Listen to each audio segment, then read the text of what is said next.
شفيعنا ونبينا ومولانا محمدا عبده ورسوله صلى الله تعالى عليه وعلى آله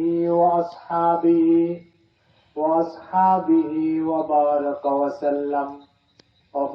وسلم تسليما كثيرا أما بعد فقد قال الله تبارك وتعالى إنما يخشى الله من عباده العلماء وقال رسول الله صلى الله عليه وسلم من سلك طريقا يلتمس فيه علما سهل الله له طريقا إلى الجنة أو كما قال عليه الصلاة والسلام। প্রথমে মহান আল্লাহ তাআলার দরবারে শুকর আদায় করছি, যিনি অসংখ্য গুনাহের মধ্যে লিপ্ত থাকার সুযোগ থাকা সত্ত্বেও, অসংখ্য নাফরমানির মধ্যে জড়িত থাকার সুযোগ থাকা সত্ত্বেও আমাদেরকে দ্বীনের কিছু কথা শোনার জন্য এখানে বসার তৌফিক দান করেছেন। এই জন্য শুকর আদায় করি আলহামদুলিল্লাহ।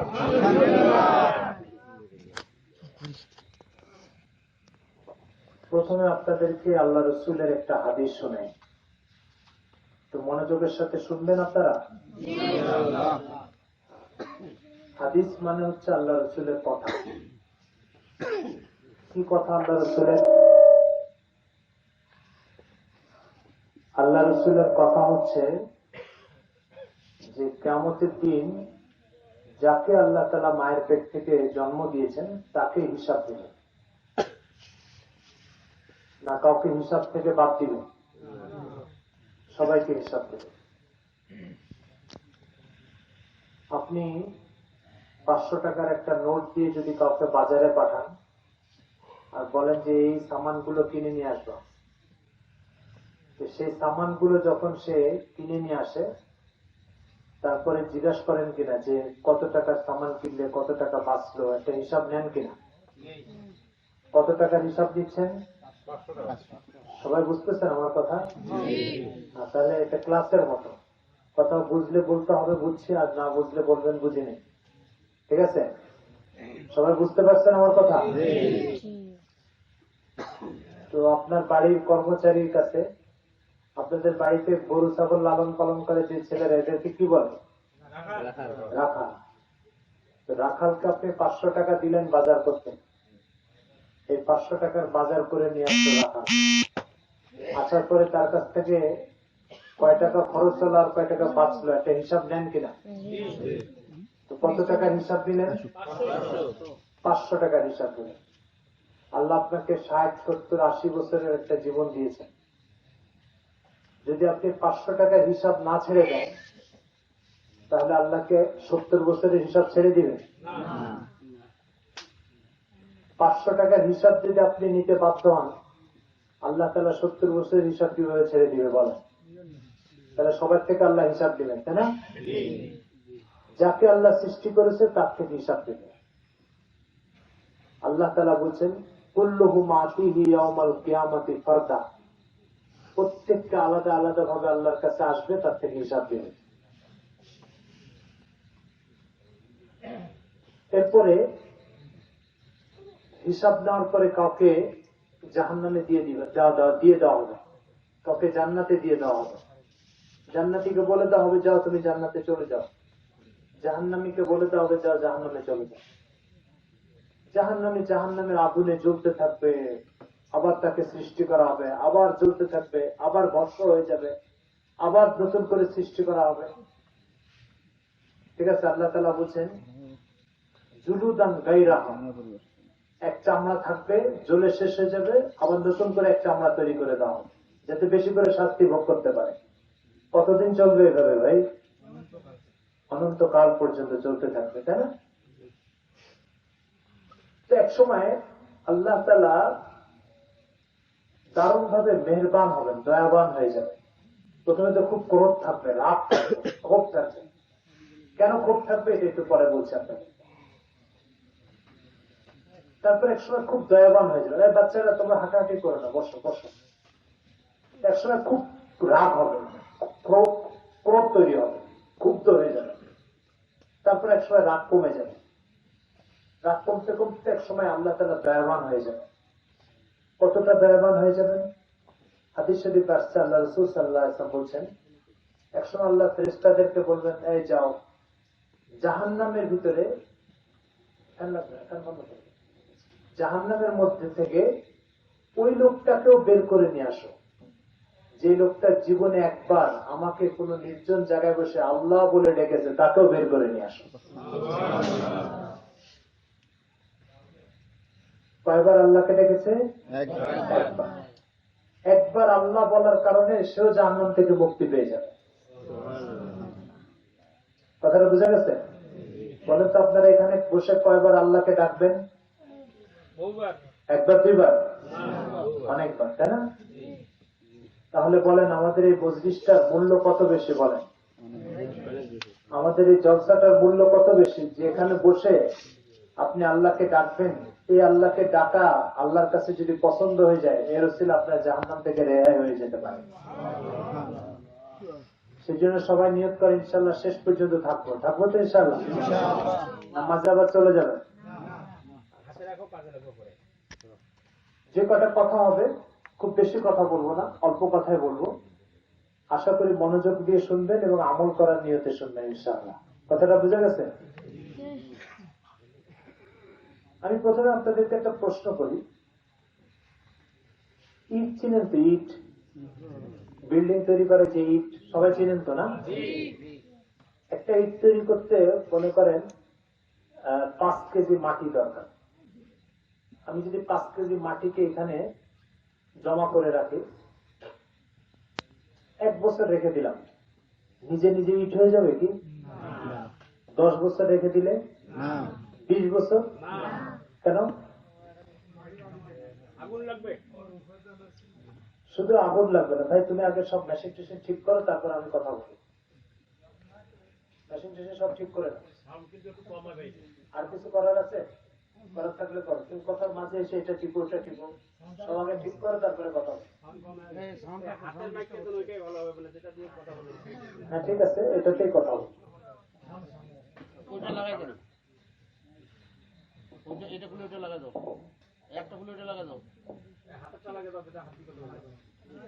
তো আপনাদের সামনে একটা ইটকে যদি আমি, একটা ইট তৈরি করতে যে 5 কেজি মাটি লাগে, এই 5 কেজি মাটিকে আমি 20 বছর রেখে দিলাম।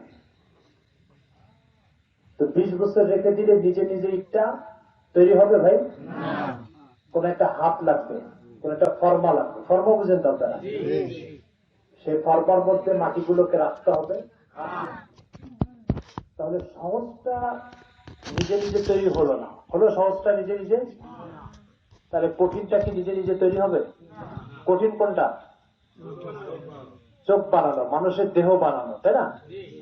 তো মানুষের দেহ বানানো এটা কঠিন, ইট বানানো এটা সহজ। সহজটা 20 বছর ধরে মাটিটা ফেলে রাখলাম, নিজে নিজে তৈরি হলো না, হলো ভাই? তাহলে মানুষের দেহ তৈরি করা এটা আরো কঠিন, এটা কি নিজে নিজে হবে? আমি যদি 100 বছর বলি যে 100 বছর কিছু হাড্ডি গুড্ডিকে এক জায়গায় রেখে দিব, মানুষের দেহ তৈরি হবে? ইট তৈরি করার জন্য কারোর হাত লাগছে না, বিনা হাতে তৈরি হয়েছে? হাত লাগছে না।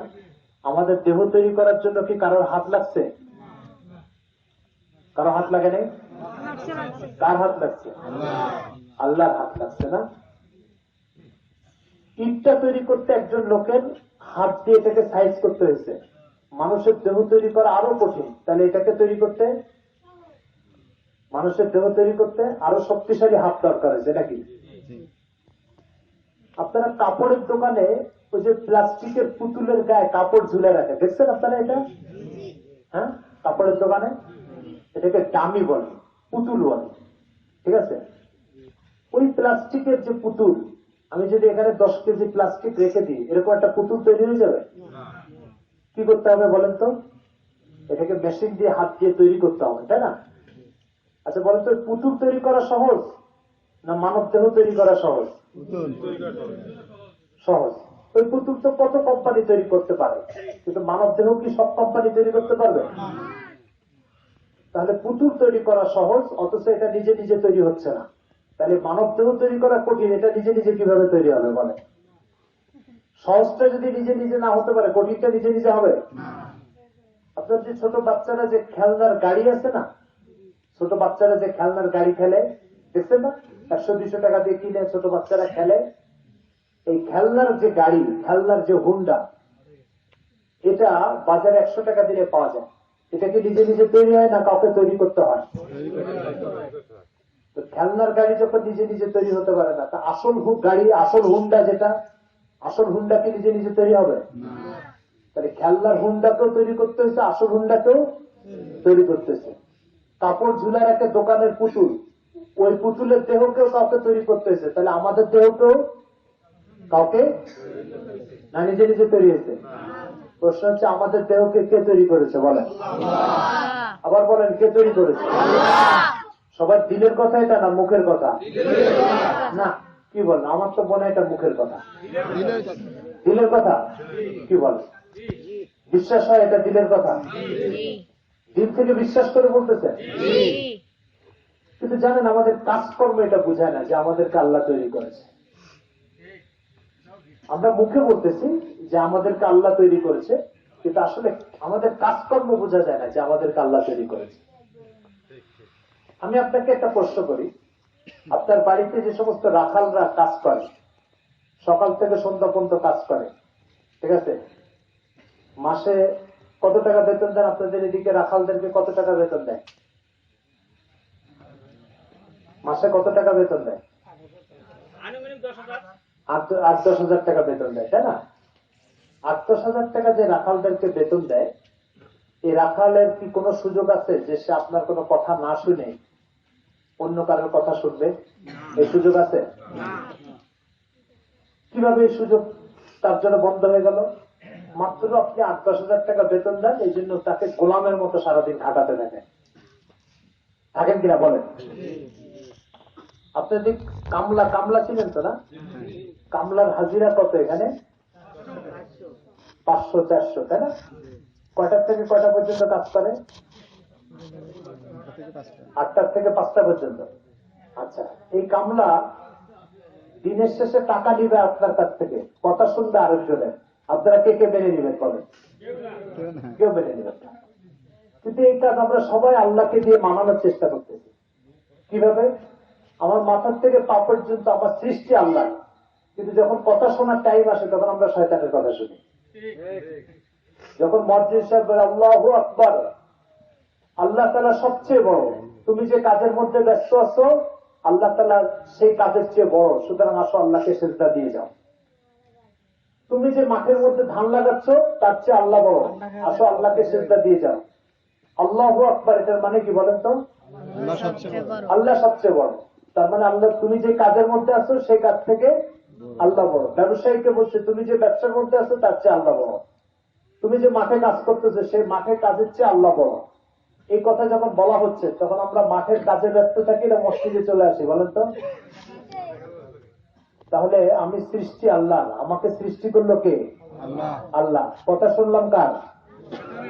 ওই আল্লাহর কথা শুনলাম, এটা শয়তানের কথা শুনলাম।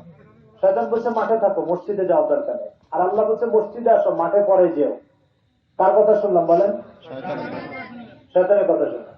এখন আমার থেকে বেতন নিয়ে একটা লোক যদি আমার কথা না শুনে, তাতে যদি আমি তার উপরে রেগে যাই, আল্লাহর কাছ থেকে পুরো দেহ নিলাম, আল্লাহর কথা শুনলাম না, তো আল্লাহ নারাজ হবে না? এবার আপনাদেরকে বলি, আপনার চোখ নষ্ট হয়ে গেছে। চোখ নষ্ট হলে এক ডাক্তারের কাছে গেছেন, সেই ডাক্তার আপনার চোখ ঠিক করে দিছে।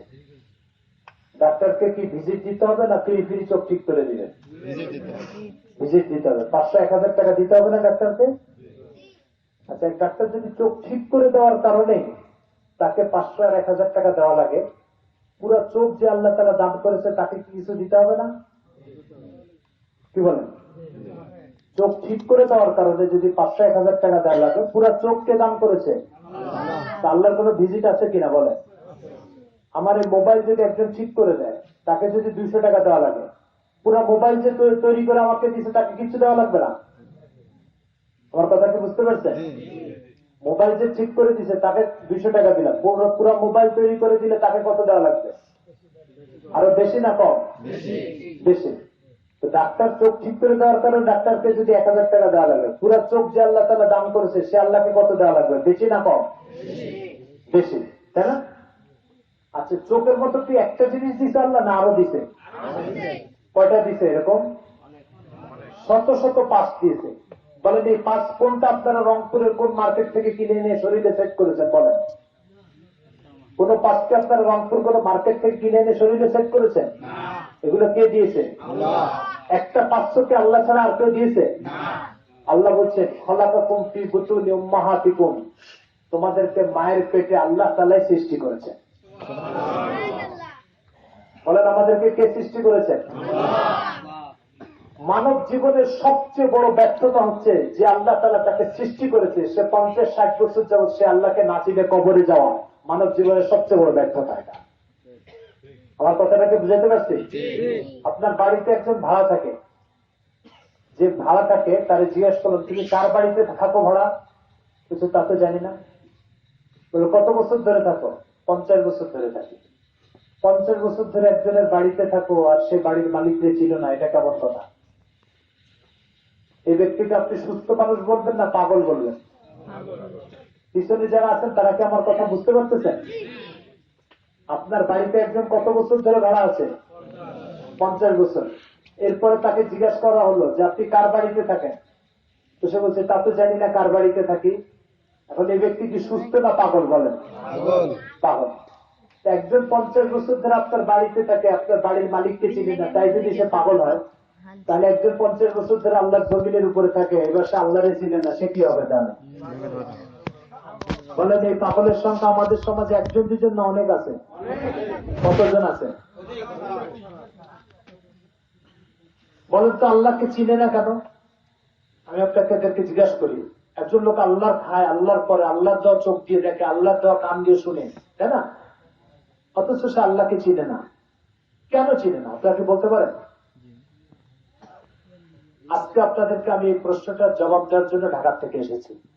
যে আল্লাহর খায়, আল্লাহর পরে আল্লাহর জমিনে থাকে, আল্লাহর আসমানের নিচে থাকে, আল্লাহর দেওয়া দেহ ভোগ করে, আল্লাহর দেওয়া জান দিয়ে সে চলে, আল্লাহর দেওয়া পা দিয়ে সে হাঁটে, অথচ আল্লাহকে চিনে না। কেন চিনে না? এই না চেনার কারণটা বলার জন্য আজকে আপনাদের সামনে আমি হাজির হয়েছি। আপনারা কি একটু মনোযোগের সাথে শুনবেন আমার কথা বলি? একটু মনোযোগের সাথে শুনুন। আপনাদের এখানে যে অটো রিক্সা চলে রাস্তা দিয়ে, অটো রিক্সা, এই অটো রিক্সাতে একজন রংপুর বাস স্ট্যান্ডে গেল, বাস স্ট্যান্ডে যে অটো রিক্সা থেকে নামলো, নেমে এবার পাশে এক অটো রিক্সা দাঁড়ায় রয়েছে, তাকে ভাড়া দিয়ে দিল। ঠিক আছে, ভাড়া দিয়ে দেওয়ার পরে এবার সে ব্যক্তি চলে যাচ্ছে হেঁটে। যে অটো রিক্সাতে করে আসলো সে অটো রিক্সা জিজ্ঞাসা করলো আপনি ভাড়া দিবেন না? বলে কেন, ভাড়া দিলাম না আমি। তো কাকে দিলেন? বলে কেন, ওকে দিলাম। তখন ওই লোক বলবে কিনা যে আসছেন আমার অটো রিক্সাতে আর ভাড়া দিলেন ওকে, এটা কেমন কথা? এই প্রশ্ন করবে কিনা? এটা কি যৌক্তিক প্রশ্ন না অযৌক্তিক প্রশ্ন? কেন যৌক্তিক? আমি যে রিক্সাতে আসবো ভাড়া সেই রিক্সাকেই দিতে হবে। যত বেশি ভাড়া আমি আরেকজন রিক্সাওয়ালাকে দিই না কেন, এই রিক্সাওয়ালা এটা মেনে নিবে না। মেনে নিবে? আমি সৃষ্টি কার? কার জমিনের উপরে থাকি? তাহলে আমাকে কার কথা মানতে হবে? কার গোলামি করতে হবে? এবার আমি যদি শয়তানের গোলামি করি, একটা কথার জায়গায় 10টা কথা মানলাম শয়তানের, আল্লাহ কি মেনে নিবে এটা? আমরা সবাই মনে করতেছি মরে যাওয়ার পরে আমরা যারা নামাজ পড়ি না, আল্লাহর হুকুম মানি না, আল্লাহর পাওনা পরিশোধ করি না, তারা ভাবতেছি মরে যাওয়ার পরে আল্লাহ মনে হয় এইভাবে মেনে নিবে। অটো রিক্সা না মানলেও আল্লাহ মেনে নিবে। অটো রিক্সা আল্লাহ তার 20 টাকা ভাড়ার দাবি ছেড়ে দিল না, আল্লাহ তাআলা 20, 30, 40 বছরের ফরজ নামাজের দাবি কিভাবে ছেড়ে দিবে বলে? ছেড়ে দেবে আল্লাহ? আপনার চোখের চিকিৎসা যে করে দিছে তাকে ভিজিট না দিয়ে আপনি আসতে পারবেন? সে তার এই দাবি ছেড়ে দিবে? তো যে চোখের চিকিৎসা করে দিল সে যদি তার দাবি না ছাড়ে, পুরা চোখ যে মালিক দান করলো সে তার দাবি ছাড়বে কিভাবে বলে? কিভাবে ছাড়বেন বলেন? তাহলে আমরা জীবনে যে বেঈমানিগুলো করতেছি, এই বেঈমানিগুলোর ভিতরে সবচেয়ে বড় বেঈমানিটা কার সাথে করতেছি বলেন তো? আসমান জমিনের মালিকের সাথে করতেছি। ছোটখাটো বেঈমানি। আমি যদি আপনাদের এখানে জিজ্ঞাসা করি যে আজকে 5 ওয়াক্ত ফরজ নামাজ কে কে পড়েছেন, তো খুব কম সংখ্যক 2-4টা মানুষ হাত উঠাবে। বাকি যারা ফরজ নামাজ পড়ে নাই তাদেরকে কি আল্লাহ সৃষ্টি করে নাই? তারা কি আল্লাহর দেওয়া জান ব্যবহার করে নাই? আল্লাহর দেওয়া চোখ দিয়ে দেখে নেই? তো সবই তো আল্লাহ দেওয়া জিনিস দিয়ে করলো, তো ফরজ নামাজ পড়লো না কেন? আল্লাহর পাওনা পরিশোধ করলো না কেন বলেন? তার অর্থ কি? আমি আপনার বাড়িতে ভাড়া থাকবো, আপনার বাড়ির পানি ব্যবহার করবো, আপনার বাড়ির গ্যাস ব্যবহার করবো, আপনার বাড়ির সব সুযোগ সুবিধা ব্যবহার করবো, তো ভাড়া আপনাকে দিব না, ভাড়া পাশের বাড়ি আপনাকে দিব। কে কে মেনে নিবে বলেন? তো ঠিক কেউ যখন মেনে নেয় না, তো আল্লাহ মেনে নেবেন না। আল্লাহ তাআলা বলবে তুমি আমার জমিনে ছিলে, এই বান্দা আমার দেওয়া দেহ তুমি ভোগ করেছ, আমার দেওয়া চোখ ভোগ করেছ, আমার দেওয়া হাত পা দিয়ে তুমি চলেছ ফিরেছ, আর আমার গোলামি না করে তুমি শয়তানের গোলামি করে এসেছো আমার কাছে। এই জন্য তোমাকে আমার পাওনা পরিশোধ না করার জন্য তোমাকে ওইভাবে শাস্তি খেতে হবে যেভাবে দুনিয়াতে একজনের পাওনা পরিশোধ না করলে সে তোমাকে শাস্তি দেয়। আপনি এক দোকানে চাল কিনলেন 10 কেজি, 250 টাকা দিতে হবে। আপনি টাকা না দিয়ে চলে যাচ্ছেন। দোকানদার জিজ্ঞেস করে না যে ভাই আমার টাকাটা দিবেন না? বলে কিনা? তখন আপনি কি বলেন? তখন আপনি বলেন যে কেন তোমার টাকা দিব? তো দোকানদার বলে আমি আপনাকে চাল দিই নাই। বলে কিনা এই কথা? দোকানদার এই কথা বলে কিনা? আমি আপনাকে চাল দিই নাই। তো আমি আপনাকে চাল দিই নাই এই কথা দোকানদার বলে, ঠিক ওই সুরে আল্লাহ তাআলা কোরআন শরীফে বলছে, আল্লাহ আল্লাহু আইনাইন, এই বান্দা তুমি আমার হুকুম কেন মানবে না, আমার গোলামি কেন করবে না? আমি কি তোমাকে চোখ দিই নাই? ওয়ালিসানা ওয়াশাফাতাইন, তোমাকে জিহ্বা দিই নাই আমি? ওয়াশাফাতাইন, তোমাকে আমি ঠোঁট দিই নাই যেটা দিয়ে তুমি কথা বলো? তো ঠিক দোকানদার যেমন বলে, আপনি যে বলবেন তোমার টাকা দিব কেন, তো দোকানদার সাথে সাথে কি বলে? কি বলে বলেন? আমি তোমাকে চাউল দিই নাই। তো আল্লাহ তাআলা ঠিক ওইভাবে বলতেছে, এ বান্দা আমি তোমাকে চোখ দিই নাই। আলাম নাজআলিল আরদা মিহাদা, আমি তোমার পায়ের নিচে বিছানা বিছাই দিই নাই? জমিনকে সমান করে দিই নাই? আমি তোমার মাথার উপর আসমানকে তৈরি করে দিই নাই? তোমার প্রয়োজনের সময় বৃষ্টি নাজিল করি নাই? তোমার ক্ষেত থেকে ফসল উদিত করি নাই? তোমার চোখ দিয়ে কি দেখার সুযোগ দিই নাই আমি? তো যখন আমি এগুলো সব দিয়েছি, তাহলে আমার গোলামি করবা না কেন? তুমি কেন শয়তানের গোলামি করে এসেছো? আমি আপনাকে একটা সহজ প্রশ্ন করি, আপনি কারোর কাছে 5,000 টাকা পাবেন। এই 5,000 টাকা এই ব্যক্তি 1 মাস পরে দেওয়ার কথা ছিল, কিন্তু দেয় নাই। 2 মাস হয়ে গেছে তাও দেয় নাই। 3 মাস হয়ে গেছে তাও দেয় নাই। 4 মাস পরে রংপুর বাস স্ট্যান্ডে অথবা কামারপাড়া বাস স্ট্যান্ডে তার সাথে আপনার দেখা হলো। দেখা হলে আপনি কি বলবেন, দোস্ত আসো আমার বাসায় আসো, তোমাকে একটু সোফাতে বসে চা খাওয়াই দিব, আসো তোমার গালে একটু চুমা দিয়ে আদর করে দিব, এই কথা বলবেন? কি বলবেন বলেন তো? শুধু টাকা দিয়ে যে এতটুকু বলবেন? আর কি বলবেন বলেন?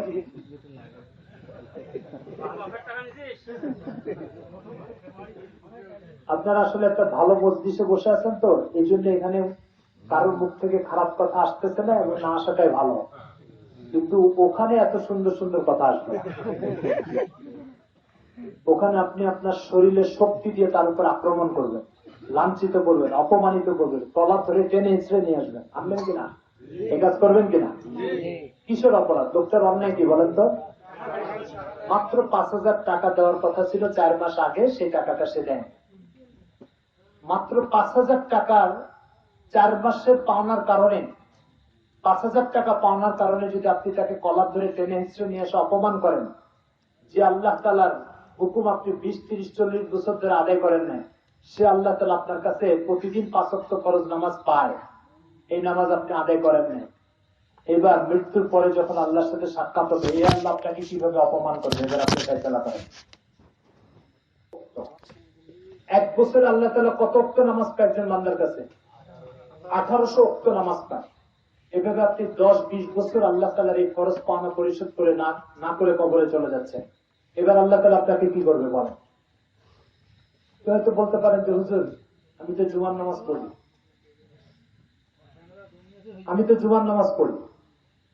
আমি আছেন জুমার নামাজ পড়েন, তাই না? আমার প্রশ্ন হচ্ছে এক সপ্তাহে কত ওয়াক্ত নামাজ? প্রতিদিন 5 ওয়াক্ত হলে এক সপ্তাহে কত ওয়াক্ত? 35 ওয়াক্ত। জুমার নামাজ তার মধ্যে কয় ওয়াক্ত? 1 ওয়াক্ত। জুমার নামাজ কত? তারপরে আপনি 34 ওয়াক্ত আদায় করতেছেন না, মাত্র 1 ওয়াক্ত আদায় করতেছেন। এখন আমি আপনার কাছে প্রশ্ন করি, আমি আপনার কাছে 35 টাকা পাই, আপনি আমাকে 1 টাকা দিয়ে বলতেছেন যে ওই 1 টাকা নিয়ে চলে যাও। আপনি কি আমার টাকা দিলেন না ঠাট্টা করলেন আমার সাথে? তো ঠিক যারা জুমার নামাজ পড়ে বাকি 34 ওয়াক্ত নামাজ আদায় করে না, তারা আল্লাহর সাথে ঠাট্টা করতেছে। যারা 1 টাকা দিয়ে 34 টাকা দিচ্ছে না, সে যেমন ঠাট্টা করতেছে, যারা জুমার নামাজ পড়ে আর বলছে আল্লাহ তুমি 1 ওয়াক্ত নিয়ে শান্ত হও, 34 ওয়াক্ত দাবি ছেড়ে দাও, তারা আল্লাহর সাথে ঠাট্টা করতেছে। আমার কথা কি বুঝাতে পারলাম? কেউ হয়তো প্রশ্ন করতে পারে যে হুজুর দুনিয়াতে যে নামাজ পড়ে না সেও তো ঠিক মতো চলাফেরা করতেছে, যে নামাজ পড়ে ও তো ঠিক মতো চলাফেরা করতেছে, তো যে নামাজ পড়ানোর কি ক্ষতি হলো? ও তো জমিনের উপর চলতেছে ঠিকই। এইটা এমন এক বড় একটা ধোকা, যে ধোকায় পরে আমাদের বেনামাজি হতে আরো বেশি উৎসাহিত হয়। এই জন্য এই ধোকার রহস্যটা বুঝেন যে আসল রহস্যটা কি। এখানে কোরআন শরীফে একটা সূরা আছে, সূরা মুলক। কি নাম? সূরা মুলক। এই সূরার শুরুতে আল্লাহ তাআলা বলেন তাবারাকাল্লাযী বিয়াদিহিল মুলক ওয়া হুয়া আলা কুল্লি শাইইন কাদির আল্লাযী খালাকাল মাউতা ওয়াল হায়াতা লিয়াবলুয়াকুম আইয়ুকুম আহসানু আমালা ওয়া হুয়াল আজিজুল গফুর। আল্লাহ তাআলা বলেন যে দুনিয়াটাকে আমি পরীক্ষার জায়গা বানিয়েছি।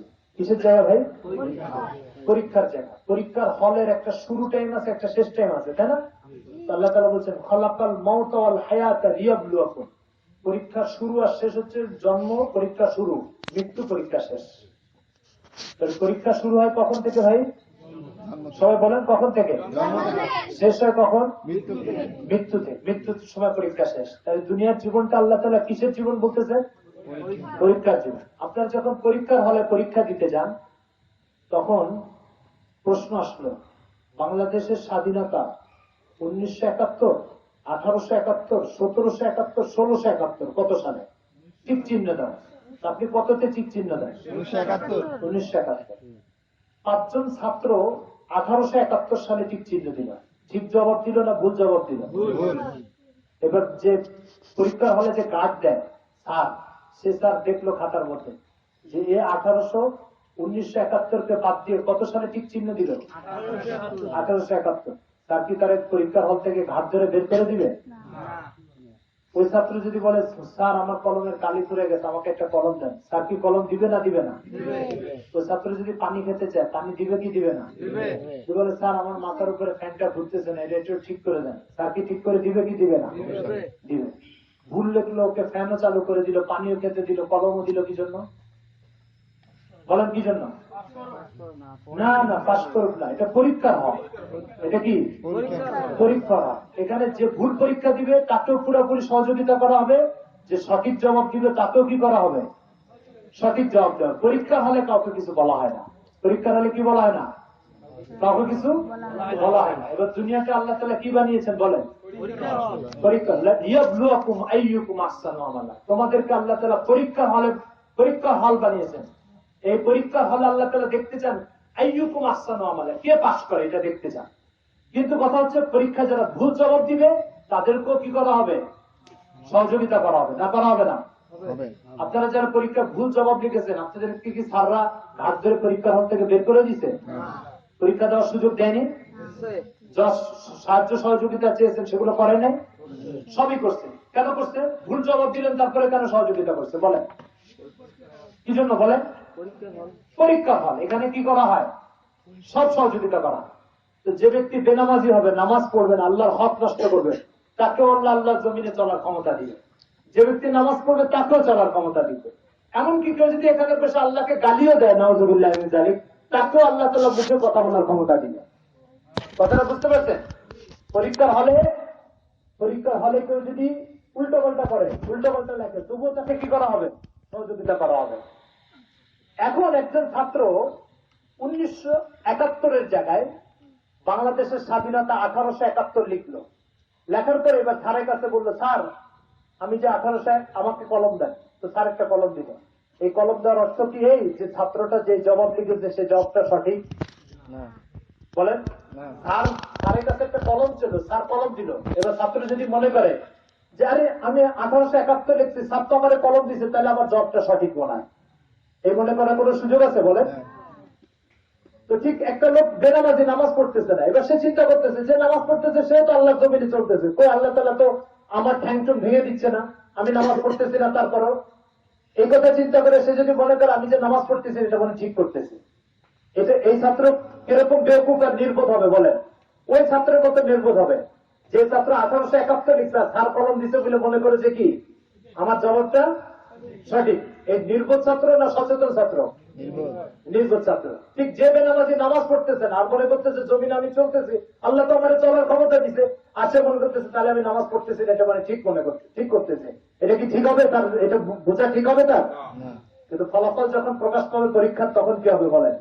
তখন কি সবার গালে চুমা দেওয়া হবে, না যারা পাশ করবে শুধু তাদেরকে চুমা দেওয়া হবে? তো ঠিক দুনিয়া পরীক্ষার জায়গা, পরীক্ষা মানে ফলাফল প্রকাশ পাবে, পরীক্ষা মানে কি? এই দুনিয়ার ফলাফল কোথায় প্রকাশ পাবে বলেন? কোথায়? আখিরাতে প্রকাশ পাবে। যখন আখিরাতে ফলাফল প্রকাশ পাবে, তখন কি যারা নামাজ পড়েছে না পড়ে নাই তাদেরকে আর যারা নামাজ পড়েছে সবাইকে সমানভাবে পুরস্কৃত করা হবে? তো ঠিক দুনিয়াটা পরীক্ষার জায়গা। ফলে যারা মনে করতেছে আমি নামাজ পড়তেছি না, তো আমি তো দুনিয়াতে চলতে পারছি, খাচ্ছি যাচ্ছি সবকিছু করতেছি, কোনো সমস্যা হচ্ছে না, তো যারা এই কথা মনে করে আরো বেশি নামাজ নষ্ট করতে উৎসাহিত হচ্ছেন তারা ধোকার ভিতরে আছে। কিসের ভিতরে আছেন বলেন? আমার কথা কি সবাই বুঝতে পারতেছেন? একবার শুনে কেউ হয়তো একটা প্রশ্ন করতে পারে যে হুজুর, ফেরাউন, নমরুদ এদেরকে আল্লাহ তাআলা তো দুনিয়াতে সাইজ করে দিয়েছিল, ফেরাউন আর নমরুদকে কোথায় সাইজ করছে? দুনিয়াতে সাইজ করছে, তাই না? তো পরীক্ষা হলের মধ্যে তো এদেরকে সাইজ করা হবে। তো আপনি যে বললেন যে সব আখিরাতে সাইজ করা হবে, দুনিয়াতে সবাই পরীক্ষা দেওয়ার সুযোগ দেওয়া হবে, তো ফেরাউন আর নমরুদের তো ছেড়ে দেওয়া হলো না। এই প্রশ্ন কেউ করতে পারেন, কারণ মনে এই প্রশ্ন আসতে পারে, তাই না? এই প্রশ্নের জবাব শুনে, পরীক্ষা হলে একটা ছাত্র খাতায় শুধু ভুল জবাব লিখতেছে, আরেকটা ছাত্র নিজেও ভুল জবাব লিখতেছে, আরেকটা ছাত্রের সঠিক জবাব লিখতে দিচ্ছে না, তার ডিস্টার্ব করতেছে, তাকে ঝামেলা করতেছে। দ্বিতীয় যে ছাত্রটা, একটা ছাত্র কি শুধু নিজে নিজে, আপনারা আমার কথা বুঝতেছেন না মানে, একটা ছাত্র শুধু নিজে নিজে কি জবাব লিখতেছে? ভুল জবাব লিখতেছে। আরেকটা ছাত্র কি করতেছে? নিজেও ভুল লিখতেছে, আবার আরেকটা ছাত্রকে সঠিক জবাব লিখতে বাধা দিচ্ছে। ঠিক আছে, স্যার কি দুজনে ছেড়ে দিবে, না একজনে ছাড়বে আরেকজনে ধরবে? কি করবে বলেন তো? কাকে আগে ধরবে? না, যে ভুল লিখতেছে তাকে তো কিছু করবে না, যে ভুল লিখতেছে আবার আরেকজনকে ভুল লিখতে বাধ্য করতেছে, তারা সঠিক জবাব লিখতে দিচ্ছে না, মানে পরীক্ষার হলে আরেকজনের লিখতে ডিস্টার্ব করতেছে, তারে ঘাট ধরে বের করে দিবে, না পরীক্ষার হলে পরীক্ষা দিতে দিবে? বলেন, বের করে দিবে। ফেরাউন এরকম একজন জালিম কাফের ছিল, নিজে তো আল্লাহর হুকুম মানতই না, আর যে মানত তাকেও মানতে দিত না। কথা বুঝতে পারছেন? এই জন্য আল্লাহ ঘাট ধরে পরীক্ষার হল থেকে বের করে। আমার কথাকে বুঝতে পারছেন আপনারা? তাহলে বোঝা গেল যে আমি যে আল্লাহর হুকুম মানতেছি না, আল্লাহর হুকুম না মানার কারণে আমি যে দুনিয়াতে চলতে ফিরতে পারতেছি আর ভাবতেছি আল্লাহ তো আমার কিছুই করলো না, তো আল্লাহ তাআলা এটা পরীক্ষার হল বানিয়েছে, এখানে আল্লাহ তাআলা কিছু বলেন না। আসল বলার জায়গা কোথায় আসতেছে বলেন? কিয়ামতে, আখিরাতে। এবার আপনাদেরকে আমি একটা প্রশ্ন করি, দুনিয়াতে প্রত্যেক পাওনাদার তার পাওনার জন্য যদি একজনকে লাঞ্ছিত করে, অপমানিত করে, আসমান জমিনের মালিকের পাওনাদার, ইনি কি তাদের চেয়ে দুর্বল না শক্তিশালী? শক্তিশালী। তিনি তার পাওনার জন্য আপনাকে কি করবেন বলেন? এই আসমান যিনি তৈরি করেছেন, এই জমিন যিনি তৈরি করেছেন, উনি যখন আপনাকে শাস্তি দেওয়ার ফয়সালা করবে তখন কি কঠিন ফয়সালা হবে, এটা চিন্তা করেন। কোরআন মাজিদে আল্লাহ তাআলা বলছে ইন্না আখযাহু আলিমুন শাদীদ, আল্লাহ তাআলার গ্রেফতারি অত্যন্ত ভয়াবহ এবং কঠিন হয়ে থাকে। কেউ যেন এটাকে ভুলে না যায় যে এটা কত বড় গ্রেফতারি। আসল যে কথাটা আমরা বলতেছিলাম, যেখানে আমরা ছিলাম, সেটা হচ্ছে যে আল্লাহ তাআলা আমাকে সৃষ্টি করেছে, আমার হাত পা সবকিছু দিয়েছে, এগুলো আমি কোনো মার্কেট থেকে কিনে আনি নাই, কোন দোকান থেকে কিনে আনি নাই, এগুলো সব কার দান ভাই? কার দান। অনেকে ধারণা এটা বাবা মা দিয়েছে, তাই ছোট ভাই এটা বাবা মার দান। অনেকে কি মনে করি? অনেকে মনে করি এটা বাবা মা তৈরি করেছে আমাদেরকে। আমার দুটো চোখ যদি নষ্ট হয়ে যায়, কোনো বাবা তৈরি করে দিতে পারবে? বাবার চোখ যদি নষ্ট হয়ে যায়, বাবা নিজের চোখ তৈরি করে দিতে পারবে? তো বাবা নিজেরটা পারলো না তো আমারটা পারবে কিভাবে? তো সেই জন্য প্রথম কথা হচ্ছে যে আমাকে আল্লাহ তাআলা সৃষ্টি করেছে আল্লাহর গোলামি করে দুনিয়া থেকে বিদায় নিতে হবে। যদি আল্লাহর গোলামি না করে দুনিয়া থেকে বিদায় নিই, তাহলে আমার জীবনের সবচেয়ে বড় পরাজয়, সবচেয়ে বড় ব্যর্থতা হচ্ছে এটাই যে আমি আল্লাহর গোলামি না করে দুনিয়া থেকে বিদায় নিলাম। এখন বিষয়টা হচ্ছে যে আল্লাহকে আমরা চিনি না কেন? আল্লাহ আমাকে খাওয়ায়, পালে, পড়ায়, সবকিছু করে, আল্লাহকে চিনি না কেন? না চেনার কারণটা কি? এটা ভালো করে বুঝেন। আপনাদের এলাকায় কিছু লোক বিদেশে থাকে, চাকরি করে বিদেশে, এরকম আছে আপনাদের এলাকায়? আছে না? একটা লোক এরকম বিদেশে চাকরি করতে গেছে। সবাই খেয়াল করে শুনেন আমার কথা, তাহলে বুঝবেন ইনশাআল্লাহ। কিছু নিয়ে যেতে পারবেন, মনোযোগের সাথে শুনেন কথাটা। যারা চেয়ার পাচ্ছেন না, এই যে ভিতরে চেয়ার আছে, খালি খালি চেয়ার পড়ে আছে, চেয়ারে এসে বসতে পারেন। একজন লোক বিদেশে গেছে, সে তার এক বাচ্চাকে স্ত্রী গর্ভে রেখে গেছে। কথাটা বুঝতে পারছেন? বলে তো কোথায় রেখে গেছে? স্ত্রী গর্ভে। গর্ভের থেকে বাচ্চাটা যেদিন জন্ম নিয়েছে, জন্ম নেওয়ার পরে এই বাচ্চার আরো অন্য চাচাতো ভাই, চাচাতো বোন এদের সাথে খেলাধুলা করতে করতে এদের মতে সব বলা শুরু করছে। কি বলা শুরু করছে? ওই চাচাতো ভাইরা যাকে বাবা বলে এও তারে বাবা বলে, চাচাতো ভাই যাকে চাচা বলে এও তাকে চাচা বলে।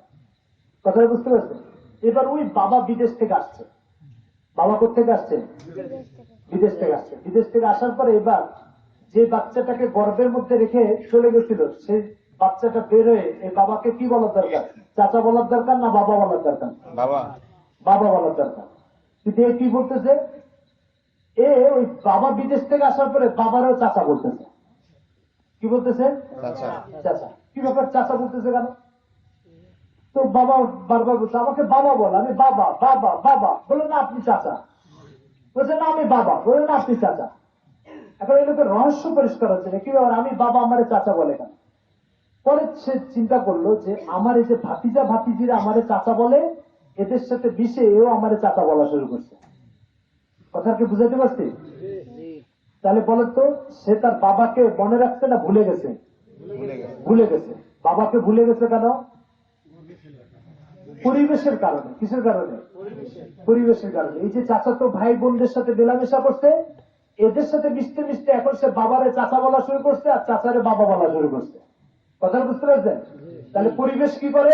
পরিবেশ বাবার নামও ভুলে দেয়। পরিবেশ কি করে? বাবার নামও ভুলে দেয়। এই জন্য আল্লাহ তাআলাকে যে আমরা ভুলে গেছি, এর মূল কারণ হচ্ছে পরিবেশ নেই আমাদের। মূল কারণ কি বলেন? পরিবেশ নেই। আমরা জন্মের পরে দেখতেছি আমার বাবা নামাজ পড়ে না, আমার চাচা নামাজ পড়ে না, আমার মা নামাজ পড়ে না, আমার আত্মীয় স্বজন আল্লাহকে সিজদা দেয় না, অথচ সবাইকে আল্লাহ সৃষ্টি করেছে। তো যখন আমি বেনামাজির পরিবেশে বড় হয়েছি, আল্লাহকে ভুলে যাওয়ার পরিবেশে বড় হয়েছি, তখন আমিও ওই বাবা চাচার মতো আল্লাহ তাআলার হুকুম নষ্ট করে ওদের মতো কবরে যাচ্ছি। কথাটা বুঝাতে পারছি? পরিবেশ কি করে? বাবার নাম ভুলে যায়, তো পরিবেশ আল্লাহর নামও ভুলে যায়। এই জন্য বলেন আমাদের এই পরিবেশটাকে অক্ষুণ্ণ থাকবে না, এটা পরিবর্তন করতে হবে। বলেন পরিবর্তন করতে হবে। পরিবেশ পরিবর্তন না করলে আপনি আল্লাহকে চিনতে পারবেন না, আল্লাহর হুকুম মানতে পারবেন না, আল্লাহর গোলামি করে কবরে যেতে পারবেন না। এই জন্য আপনাকে এখন কি করতে হবে? পরিবেশ পরিবর্তন করতে হবে। পরিবেশ কিভাবে পরিবর্তন করবেন? আপনারা ফ্রিজ দেখেছেন তো? ফ্রিজ আছে না? ফ্রিজের ভিতরে একটা গরম পানি রাখলে পানিটা কি হয়ে যায় বলতো? ঠান্ডা হয়। তারপরে কি হয়ে যায়? বরফ হয়ে যায়। আর ওই বরফটা বের করে যখন বাইরে রাখবেন, ওই বরফটা কি হয়ে যাবে? বলে পানি হয়ে যাবে। এই দৃশ্য দেখছেন আপনারা? তার মানে ভিতরে গরম পানিও বরফ হয়ে যাচ্ছে, আর বাইরে বরফও গলে পানি হয়ে যাচ্ছে। এর কারণ কি? এর কারণ হচ্ছে ফ্রিজের ভিতরে একটা পরিবেশ আছে। ওই পরিবেশে যদি গরম জিনিসও যায় তবুও ঠান্ডা হয়ে বরফ হয়ে যায়। কথাটা বুঝা গেছে? তো ঠিক এরকম দিনের একটা পরিবেশ আছে।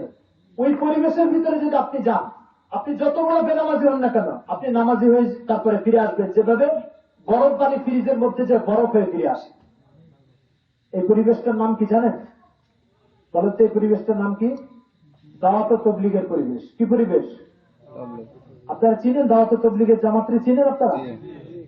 এই জামাতে যদি আপনি কিছুদিন সময় লাগান, তাহলে ইনশাআল্লাহ যত কঠিন বেনামাজি হোক না কেন আপনি নামাজি হয়ে ফিরে আসবেন ইনশাআল্লাহ। আপনারা রাজি আছেন সবাই? রাজি আছেন দেখে হাত উঁচু করেন। আল্লাহ তাআলা সবার হাতকে কবুল করেন। এই জন্য 3 দিন 1 চিল্লা 3 চিল্লা এইভাবে সময় লাগাতে হয়। আস্তে আস্তে লাগায় আপনি নামাজি হওয়ার চেষ্টা করেন। মনে রাখবেন আপনি যদি কবরে বেনামাজি হয়ে যান, আল্লাহর হুকুম নষ্ট করে, আল্লাহর পাওনা পরিশোধ না করে যদি কবরে যান, আপনার চেয়ে দুর্ভাগা মানুষ জমিনে তৈরি হয় না। আপনার চেয়ে দুর্ভাগা মানুষ তৈরি হয় না। আপনি আপনার 5,000 টাকার জন্য একটা লোককে লাঞ্ছিত করছেন, আল্লাহ তাআলা 60 বছর 70 বছরের পাওনা আপনার থেকে পায় না, সে আল্লাহ কিভাবে আপনাকে লাঞ্ছিত করবে আপনি ফয়সালা করেন। আর আল্লাহ তাআলার গ্রেফতার মোটেও সহজ নয়। আল্লাহ তাআলার গ্রেফতার কত কঠিন বিষয় জানেন? কোরআন মাজিদে একটা সূরা আছে, সূরা কাহাফ। এই সূরার ভিতরে আল্লাহ তাআলা বলছেন, আপনারা মোম দেখছেন? মোমে প্রথমে একটা সুতাতে আগুন লাগাই দেয়, আগুন লাগাই দিলে পরে কি আস্তে আস্তে আগুনের তাপে মোমগুলো গলে গলে নিচে পড়ে, দেখছেন আপনারা? এক আয়াতে আল্লাহ তাআলা বলছেন, একজন জাহান্নামীকে যখন জাহান্নামে নিক্ষেপ করা হবে, সবাই ভালো করে খেয়াল করে কথা শুনেন, একজন জাহান্নামীকে যখন জাহান্নামে নিক্ষেপ করা হবে, তো ওই জাহান্নামের তাপে তার হাড্ডি থেকে গোশতগুলো মোমের মতো গলে গলে নিচে পড়ে যাবে। আমার আপনার এরকম হোক, কেউ চান এটা? কেউ চান এটা? তাহলে আমাকে আপনাকে আল্লাহ পাওনা পরিশোধ করতে হবে। আল্লাহ তাআলা প্রথম পাওনা কি? নামাজ। প্রথম পাওনা কি? নামাজ। প্রথম পাওনা যদি আপনার পরিশোধ না হয়, তাহলে আপনি মনে করবেন আপনার গোশত এইভাবে মোমের মতো গলে পড়তে থাকবে। তো সেই জন্য আমার মনে হয় না যে এরপরে আর কোন মুসলমান ভাই এরকম আছে যে ফরজ নামাজ নষ্ট করবে। আমি আপনাদের মসজিদে মাগরিবের নামাজ পড়েছি, মাত্র 2 কাতার লোক হয়েছে। আমার মনে এখানে যে ভাইরা বসে আছেন, এই ভাইরা যদি মাগরিবের নামাজ মসজিদে পড়তে যেতেন, তাহলে মসজিদ ভর্তি হয়ে যেত কিনা বলেন? জুমার দিন মসজিদ ভর্তি হয়ে যায় না? জুমার দিন যে আল্লাহ তাআলা আপনাদেরকে জুমার নামাজ ফরজ করছে, মাগরিবের নামাজকে আরেকজন আল্লাহ ফরজ করছে না ওই আল্লাহই ফরজ করেছে? যে আল্লাহর হুকুম মানার জন্য জুমার নামাজে গেছেন, ওই আল্লাহর হুকুম মানার জন্য মাগরিবের নামাজে আসেন না কেন বলেন? এই জন্য আপনারা কি ঠিক করতেছেন বলেন? আমরা কি ঠিক করতেছি? মোটে ঠিক করতেছি না। এই জন্য আপনাদেরকে আমি অনুরোধ করবো যে জামাতে কিছু সময় লাগান, জামাতে কিছু সময় লাগালে নামাজি হয়ে যাবেন। আল্লাহ আমাদের সবাইকে তৌফিক দান করেন। এরপরে আর একটা কথা বলি আপনাদেরকে। আল্লাহ তাআলা আমাকে সৃষ্টি করেছে। আল্লাহ তাআলা সৃষ্টি যখন করেছে, তো আল্লাহ তাআলার কিছু পাওনা আছে আমার কাছে। আপনি একটা দোকানদারকে যখন 1000 টাকা দিবেন, তো দোকানদার আপনাকে জিজ্ঞেস করে আপনি কি কি নিবেন। তো 1000 টাকার বিনিময়ে আপনার চাউল পাওনা হয়, ডাউল পাওনা হয়, মরিচ পাওনা হয়, এগুলো সব দেয়। আল্লাহ আমাকে মাথার থেকে পা পর্যন্ত তৈরি করে দিয়েছেন। তৈরি করে দিয়ে এবার আল্লাহ তাআলা বলছেন আমার কিছু পাওনা আছে বান্দা তোমার কাছে, এই পাওনাগুলো পরিশোধ করো। তো যখন আমি এই পাওনাগুলো আল্লাহ তাআলা আমাকে পরিশোধ করতে বলছেন, তো আমি যখন জিজ্ঞাসা করবো আল্লাহ কি কি পান আপনি, তো আল্লাহ তাআলার সাথে কি সরাসরি আমার কথা হয় ভাই? সরাসরি কথা হয় না। তো এগুলো জানার কি পদ্ধতি আছে? আমি কিভাবে জানবো বলেন তো আল্লাহ আমার কাছে কি কি পায়? এটা কি কলেজ ইউনিভার্সিটিতে শিক্ষা দেওয়া হয় ভাই? কোথায় শিক্ষা দেওয়া হয় বলেন? মাদ্রাসায়। মাদ্রাসায় পড়লে একটা ব্যক্তি জানতে পারে আল্লাহ আমাকে সৃষ্টি করেছে, সে আমার কাছে কি কি পায়। সবার কাছে নামাজ পায়, রোজা পায়, হজ পায়, যাকাত পায়। এগুলো কিভাবে আদায় করতে হয়, এগুলো সব মাদ্রাসায় শেখানো হয়। ইউনিভার্সিটিতে শেখানো হয় না, কলেজে শেখানো হয় না এটা। সুতরাং বলেন আল্লাহ তাআলা আমাকে সৃষ্টি করেছে, আল্লাহর কাছে যেতে হবে কি হবে না বলেন? এই যে সূর্যটা আজকে ডুবে গেছে, কালকে সকালে সূর্যটা উঠবে না উঠবে না? উঠবে। কালকে সকালে সূর্য ওঠা কতটা নিশ্চিত বলেন তো? কোনো সন্দেহ আছে কারণ? কালকে সকালে সূর্য ওঠা যতটা নিশ্চিত, মৌতের পর আল্লাহর কাছে হিসাবের জন্য দাঁড়াতে হবে এটা তার চেয়ে বেশি নিশ্চিত। কথাটাকে বুঝাতে পারছি? আল্লাহ তাআলা বলছেন নিশ্চয় নিশ্চয় আমি তোমাদেরকে আমার সামনে একত্রিত করবো, কোন সন্দেহ নেই এটাতে। আরেক যে আল্লাহ তাআলা বলছেন কিয়ামতের দিন আসতেছে, কোন সন্দেহ নেই। আরেক যে আল্লাহ তাআলা বলছেন কাফেররা মনে করে যে মৌতের পরে কবর থেকে আর উঠানো হবে না। কুল বালা ওয়ারাব্বি লাতুবআসুন্না, হে রাসূল আপনি বলে দেন নিশ্চয় নিশ্চয় নিশ্চয় তোমাদেরকে কবর থেকে আবার উঠানো হবে। আরেক আয়াতে আল্লাহ তাআলা বলছেন ওয়াকালাল্লাযীনা কাফারু লা তা'তিনা সাআ কুল বালা ওয়ারাব্বি লাতা'তিয়ান্নাকুম। আল্লাহ তাআলা বলছেন যে কাফেররা মনে করে কিয়ামত নামে কিছু আসবে না, হে রাসূল আপনি বলে দেন নিশ্চয় নিশ্চয় নিশ্চয় কিয়ামত নামক বিচারের দিন একটা আসবে, সকলকে সেই দিন আল্লাহর সামনে জমা হতে হবে। সুতরাং ভাই আপনি নামাজ না পড়লে আল্লাহর সামনে হাজির হতে হবে, নামাজ না পড়লে আল্লাহর সামনে হাজির হতে হবে। আল্লাহর হক আদায় না করলে আল্লাহর সামনে হাজির হতে হবে, আল্লাহর হক আদায় না করলেও আল্লাহর সামনে হাজির হতে হবে, না করলে আল্লাহর সামনে হাজির হতে হবে। এটা এতটাই নিশ্চিত। আমি একজন পুরুষ মানুষ, কারো কোনো সন্দেহ আছে ভাই? আপনারা যে সকলে পুরুষ মানুষ, কারো কোনো সন্দেহ আছে? এই আমি পুরুষ মানুষ হওয়া যতটা সন্দেহাতীত, যতটা নিশ্চিত, মৃত্যুর পর আল্লাহর সামনে হাজির হতে হবে তার চেয়ে বেশি নিশ্চিত, তার চেয়ে বেশি নিশ্চিত, তার চেয়ে বেশি সুনিশ্চিত। সুতরাং আপনি মৃত্যু হলেই মনে করবেন তারপর আল্লাহর সামনে হাজির হওয়ার টাইম চলে আসছে। কাউকে আল্লাহ তাআলা ছাড় দিবেন না। কোরআন মাজিদে আল্লাহ তাআলা বলছেন, কুল্লুহু মাতিহি ইয়াউমাল কিয়ামাতি ফারদা, প্রত্যেককে আমি আমার সামনে হাজির করব। আল্লাহ তাআলা বলছেন, ইয়াউমা নাহশুরুহুম জামিআ, তাদের সকলকে আমি কিয়ামতের দিন জমা করব, একত্রিত করব। আরেক জায়গায় আল্লাহ তাআলা কোরআন মাজিদে স্পষ্ট ভাবে বলছেন, কোরআন মাজিদে যদি ৬০০০ আয়াত থাকে, কোরআন শরীফের ভিতরে যদি ৬০০০ আয়াত থাকে, তো ২০০০ আয়াতের ভিতরে আল্লাহ তাআলা বলছেন তোমাদের সবাইকে আমি কিয়ামতের দিন আমার সামনে হাজির করব। বলেন আল্লাহর কোনো মিথ্যা কথা বলার দরকার আছে? মিথ্যা কথা কার বলার দরকার হয় জানেন? মিথ্যা কথা বলার দরকার হয় যে আরেকজনকে ভয় করে, যে আমি যদি সত্য কথা বলি তো আমার যদি মারে, এই মায়ের ভয়তে একজনের মিথ্যা কথা বলার দরকার। আল্লাহ তাআলার কি কারণ মায়ের ভয় পাওয়ার দরকার আছে ভাই? কারো মারকে ভয় পাওয়ার দরকার নেই। সুতরাং আল্লাহ তাআলা কি করছেন বলেন? আল্লাহ তাআলা মিথ্যা বলার কোনো দরকার নেই। সুতরাং ২০০০ আয়াতের ভিতরে আল্লাহ কি বলেছেন বলেন? মৃত্যুর পরে সবাইকে কি করবেন? আপনারা বুঝতে পারেন না আমার কথা? মৃত্যুর পরে সকলকে আবার কবর থেকে উঠে হিসাব দিবেন। কত আয়াতের ভিতরে বলেছে? ২০০০ আয়াতের ভিতরে বলেছেন। আল্লাহর মতো এক মালিক যদি এক আয়াতের ভিতরে বলতে যথেষ্ট ছিল কিনা? এক আয়াতের ভিতরে বললে এটা যথেষ্ট ছিল না? কিন্তু আল্লাহ তাআলা কত আয়াতের ভিতরে বলেছেন? ২০০০ আয়াতের ভিতরে বলেছেন। তাহলে আমাদের সবাইকে আল্লাহ তাআলা কিয়ামতের দিন হাজির করবেন। আমাদের সবাইকে কিয়ামতের দিন হাজির করবেন। যাকে মায়ের পেট থেকে বের করেছেন তাকে হাজির করবেন। এরপরে শোনেন, সুতরাং আমাদের কারোর জন্য আল্লাহ তাআলার হুকুম নষ্ট করার কোনো সুযোগ নেই। এরপরে যে কথাটা বলবো সেটা হচ্ছে যে এই আল্লাহ তাআলার হক আদায়ের তালিকা জানতে হবে। আল্লাহ তাআলা আমার কাছে কি পায় এটাকে আমার আপনার জানা দরকার, আমার আপনার সন্তানাদিরও জানা দরকার, সবারই জানা দরকার, তাই না? এই জন্য আমার আপনার সন্তানাদিকে মাদ্রাসায় ভর্তি করবেন, জানলে আল্লাহ আমার কাছে কি পায়। যদি আপনি আপনার সন্তানাদিকে মাদ্রাসায় ভর্তি না করেন তো প্রথমে আপনাকে ভুলবে, তারপর প্রথমে আল্লাহকে ভুলবে, তারপর আপনাকে ভুলবে। কিভাবে ভুলে সন্তানাদি যদি দ্বীন না পায়, কোরআন ও হাদিসের জ্ঞান যদি না পায়, তখন একজন সন্তান কিভাবে বাবা মাকে ভুলে, তার একটা ঘটনা বলি আপনাদেরকে। গল্পটা একটু ভালো করে মনোযোগের সাথে শুনি। ঢাকা আমরা যে এলাকায় থাকি